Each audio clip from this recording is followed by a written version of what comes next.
పూరి జగన్నాథుడి యొక్క రథానికి చాలా చరిత్ర ఉంది. ఆ రథానికి ఇప్పటి వరకు బోయింగ్ విమానానికి వాడే టైర్లు ఉపయోగించేవారు. అయితే ఆ టైర్లు కూడా గత 15 సంవత్సరాల నుంచి వాళ్ళకి కొనడానికి చాలా ఇబ్బందికరమైనటువంటి పరిస్థితులు ఎదురయ్యాయంట. 15 సంవత్సరాల తర్వాత ఇప్పుడు ఏం చేస్తున్నారంటే ఈ సుఖోయ్ యుద్ధ విమానానికి వాడే టైర్ల కోసం అయితే వాళ్ళు అర్జీ పెట్టుకున్నారు. దానికైతే ఆ సంస్థకి చెందినటువంటి వారు ఎందుకు మీకు ఈ టైర్లు కావాలి, దేనికోసం కావాలి, అయినా ఒక రథానికి యుద్ధ విమానానికి వాడే టైర్లు ఎందుకు వాడుతున్నారు అని అడగడంతో వాళ్ళైతే ఒకసారి పూరి జగన్నాథ్ వచ్చి ఈ రథాన్ని మీరు పరిశీలించాల్సిందిగా అక్కడ ఇస్కాన్కి చెందినటువంటి కార్యనిర్వాహకులు అయితే చెప్పడంతో ఆ సుఖోయ్ యుద్ధ విమానానికి సంబంధించినటువంటి టైర్లు తయారు చేసే కంపెనీ వచ్చి అక్కడ సందర్శించిన తర్వాత 4 టైర్లు అయితే ఆర్డర్ జారీ చేయడం జరిగింది. ఈ 4 టైర్లు ఇప్పుడు వచ్చాయి.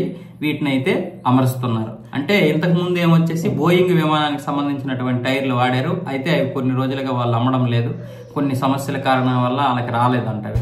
చివరికి ఇప్పుడు సుఖోయ్ యుద్ధ విమానానికి వాడే టైర్లు అయితే వాడడం జరిగింది. వాటిని రోజు ఆ రథానికి అయితే తొడగడం జరిగింది. ఈ విషయాన్ని కోల్కతా ఇస్కాన్ ప్రతినిధి రాధారమన్ దాస్ వెల్లడించారు. తాము ఆ టైర్లకు ఆర్డర్ పెట్టడంతో యుద్ధ విమానం టైర్లతో అవసరం ఏంటని సదరు కంపెనీ కూడా ఆశ్చర్యపోయిందన్నారు.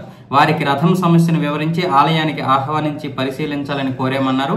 దీంతో వారు తమకు 4 టైర్లు విక్రయించేందుకు అంగీకరించారన్నారు. తాజాగా వాటిని రథానికి అమరుస్తున్నట్లు వెల్లడించారు. త్వరలోని స్వామివారి సుఖోయ్ కోసం తయారు చేసిన టైర్లు అమర్చిన వాహనంపై ఊరేగుతారని వెల్లడించారు. దీంతో స్వామివారికి దాదాపు 48 ఏళ్ల తర్వాత కొత్త చక్రాలు లభించినట్లయింది. ఈ రథం గంటకు 1.4 కిలోమీటర్ల వేగంతో నడుస్తుందని పేర్కొన్నారు.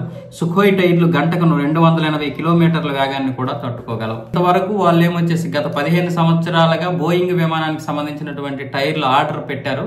అంటే మారుద్దాం అనుకున్నారు, కుదరలేదు. ఇప్పుడైతే ఈ సుఖోయ్ యుద్ధ విమానానికి సంబంధించినటువంటి టైర్లు అయితే రావడం జరిగింది.